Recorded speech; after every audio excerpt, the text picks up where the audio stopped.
जय हिंद दोस्तों देख रहे हो अपना चैनल फैविकान और मैं आपका MS चौहान।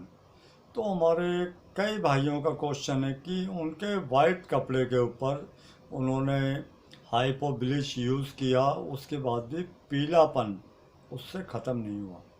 तो दोस्तों मैं बार बार बताता हूँ कि जब तक हम पूरा ट्रीटमेंट नहीं करेंगे, कि जैसे खाना खाते हैं, खाने के साथ में पानी भी, लेकिन पानी कब पीना चाहिए?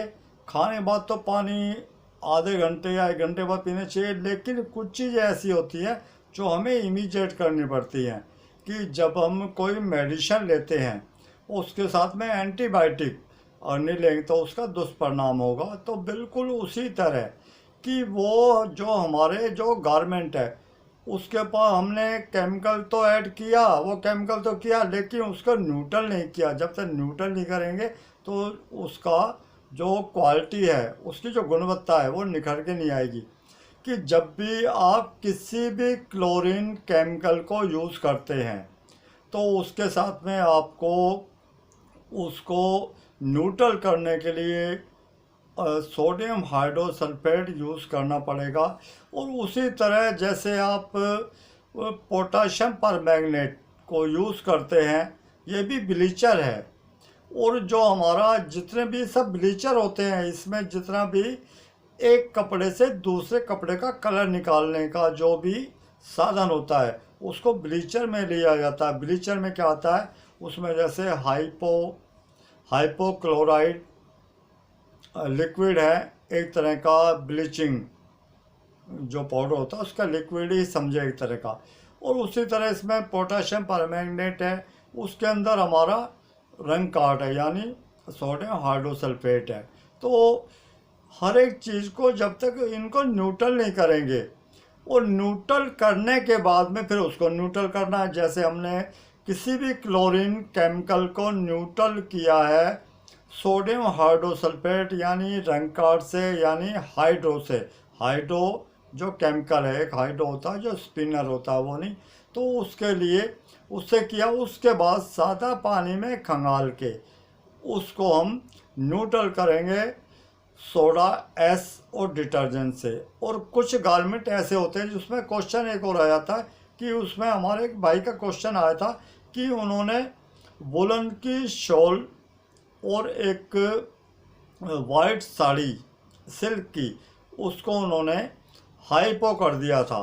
तो हाइपो करने के बाद में ये बिल्कुल सिल्क, वुलन, बॉस की, इस टाइप के कुछ गारमेंट होते हैं जिनको हमें कोई भी क्लोरीन केमिकल नहीं करना, उसको ब्लीचर कर सकते। ब्लीचर में क्या आता है, उसमें सोडियम हाइड्रोसल्फेट से कर सकते हैं, उसको हम हाइड्रोजन पेरोक्साइड से कर सकते हैं। क्योंकि ये एक कपड़े का नेचर होता है, एक इसका जो रेशा यानी जो रेशा होता है, रेशे के हिसाब से कि कौन सा हमारा प्राकृतिक बना है और कौन सा हमारा इसमें जो जैविक बना है यानी जीव से बना है, जो किसी भी जीव के उससे बना है। उसमें जीव में हमारे भेड़ बकरी आ जाती हैं, ऊँट आ जाता है, उसकी जो वुलन होगी।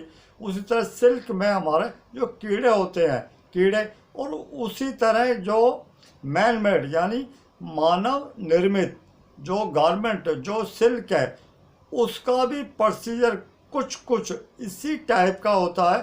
तो उससे आपको जब भी क्लीन करना हो तो आप उसके ऊपर जो ब्लीचर यूज़ करेंगे उस पर या तो आप रंग कार्ड यानी सोडियम हाइड्रोसल्फेट यूज़ करें या उसके ऊपर हाइड्रोजन पेरोक्साइड यूज़ करें। अब ये यूज़ करने में क्या कि उसमें कलर निकालने का वो प्रोसीजर अलग हो जाता है, लेकिन उसको एक तरह का कहते हैं ना कि लास्ट वाइडनेस कब आती है हमारे किसी भी गारमेंट पे।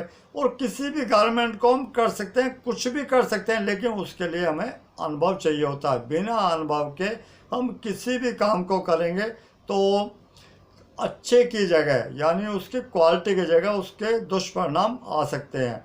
तो उसी तरह हमारे जो किसी भी कपड़े को न्यूट्रल करने का जो एक प्रावधान है, एक उसका जो नियम है, उसकी विधि है, उस विधि को हमें बिल्कुल लेके चलना है। और विधि को हम नेगलेक्ट करेंगे, उसको एक तरह का शॉर्टकट में चलेंगे। शॉर्टकट में क्या होता है, या तो हम बहुत जल्दी पहुंच जाते हैं या हम बहुत लेट हो जाते हैं। उसका कारण क्या होता है, जो हाईवे मेन रोड है वो उसके ऊपर पूरी प्रशासन की नज़र होती है कि कहीं पे कोई दुर्घटना होती है, कोई गाड़ी ख़राब होती है, कोई दिक्कत होती है, तो उसको इमीडिएट रोड को खुलवाया जाता है। और जो शॉर्टकट होता है, शॉर्टकट अपने जब तक हमें रास्ते का ना पता हो, शॉर्टकट का मतलब होता है जब हमें भली भांति उस रास्ते का पता हो तभी उसको हमें यूज़ करना चाहिए। अब इसमें होता क्या है कि हमें अधिक पैसा कमाना है, कि मान लो कोई भी हम काम कर रहे हैं कि किसी काम में हमें 10 रुपये बच रहे हैं और उसमें जो हमारा केमिकल है वो केमिकल इतना ज़्यादा महंगा लग रहा है कि हमें उसमें बचत कम हो रही है। उसमें बचत को बढ़ाने के लिए आपको अनुभव होना चाहिए कि आपको कौन सा केमिकल उस पर यूज़ करना है। तो मेरा जो ये हमारी जो क्लीनिंग की जो एक पाठशाला समझे इसको, वो चलती है, वो सिर्फ इसीलिए चला रहे हैं कि अभी जो बिल्कुल फ्रेशर हैं या जो काफ़ी टाइम से काम कर रहे हैं लेकिन उनको केमिकल की, कपड़े की नॉलेज नहीं है, तो वो उनको ऐसे केमिकल बताए जाते हैं कि वो उनको टेंशन ना हो। टेंशन फ्री करने के लिए जब आपको इसकी नॉलेज हो जाएगी तो आप खुद ब खुद उस चीज़ को वहाँ पे लेकर आ सकते हैं जहाँ हम उसमें 10 रुपये का या 20 रुपये का केमिकल लगा रहे हैं, आप वहाँ पे 10 और 20 पैसे का केमिकल में ही उस काम को क्लियर कर सकते हैं। लेकिन ये डिपेंड करता है, निर्भर करता है आपकी योग्यता के ऊपर कि आप कहाँ तक इसको आपने अर्जित किया है। तो दोस्तों, विषय बहुत बड़ा है और बहुत छोटा भी है। छोटा इसलिए है कि जब हमें कोई काम आ जाता है तो वो सब छोटा लगता है, और काम नहीं आता तो हम कंफ्यूज रहते हैं। तो एक तरह का हमें ये बहुत बड़ा काम दिखाई देता है। कोई भी चीज़ हमें आजकल तो यूट्यूब है, गूगल आपके पास है, लेकिन कुछ चीज़ें क्या है कि जो चीज़ें एक प्रैक्टिकल करके कोई आदमी बताता है, अरे कोई किताब में पढ़ के बताता है, किताबों का जो ज्ञान होता है वो एक तरह का कंफ्यूज करता है। बाकी जो हम अपने जो प्रैक्टिकल, जो ज़िंदगी के अंदर प्रैक्टिकल के अंदर लेके आते हैं, वो एक तरह का एक उसको सही तरह बता भी सकते हैं, सिखा भी सकते हैं, उसे कर भी सकते हैं। तो काफ़ी हमारे भाइयों को उससे लाभ भी है और काफ़ी कंफ्यूज भी है। तो आपको कंफ्यूज नहीं होना, आपको क्या है कि सीधा सादा फंडा है कि एक्सपेरिमेंट करते रहें।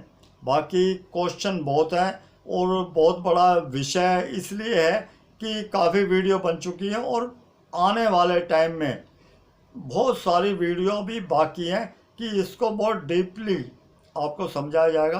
तो दोस्तों, कपड़े के विषय में कोई भी आपका क्वेश्चन हो, आप निसंदेह बिल्कुल शेयर कर सकते हैं। मिलते हैं दोस्तों फिर ब्रेक के बाद।